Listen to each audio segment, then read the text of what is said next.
if you're creating a normal, sculpture, it's kind of a linear progression. Maybe you're starting from a bunch of clay, a block of wood, a block of marble, and it's gradually taking its form until you decide it's done. But I think for these pieces, it's not linear at all. I mean, you could be working for a year and not see anything, and then when you turn it on, suddenly it comes to life.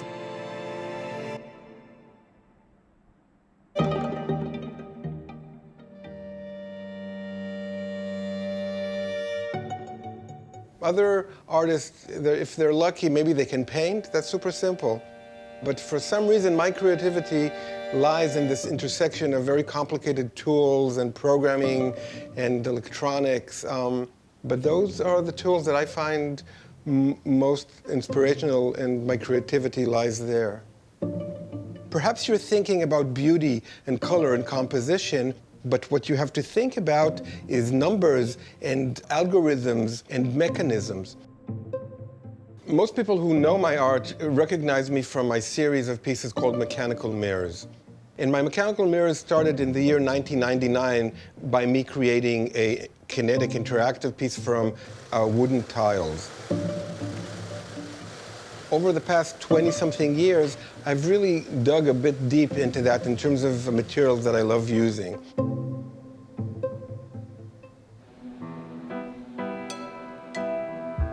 Here I have a piece made out of pom-poms, these fur puffs, synthetic fur, so no animals were harmed in the making of this piece. I took pairs of trolls, back to back like this, and they spun, so like this. They spin back and forth. The penguins are natural pixels. They have a black back and a white tummy. This is a prototype of it connected to a motor, me kind of thinking. So you get one of them to work, and then you make 1,000 of them work.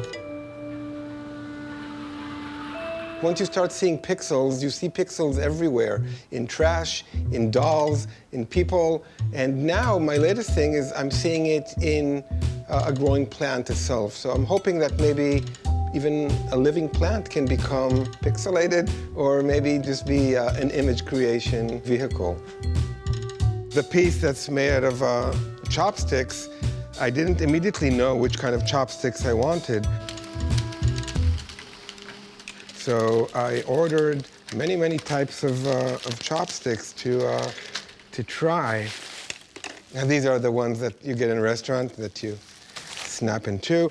And then the next step is to try and think about how you can actually mechanize them.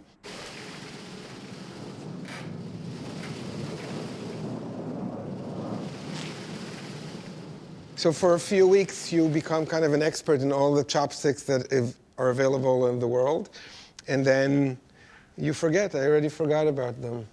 But at the time, I knew everything about them.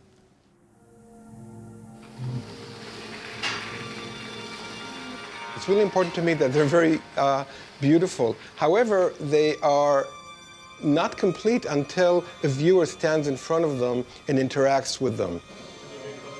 And then that whole circle is complete. But the art will always be different for every one of these viewers. If you come and see one of my pieces today versus tomorrow, it'll be different because of you. When I think about how I experience myself internally versus how people see me from the outside, there's a huge gap there. And that gap is changing over the years and probably becoming more and more. And that tension between what you feel from the inside, how you experience your being from the inside versus how you appear externally, a mirror negotiates that. And that's really important to me and profound for me.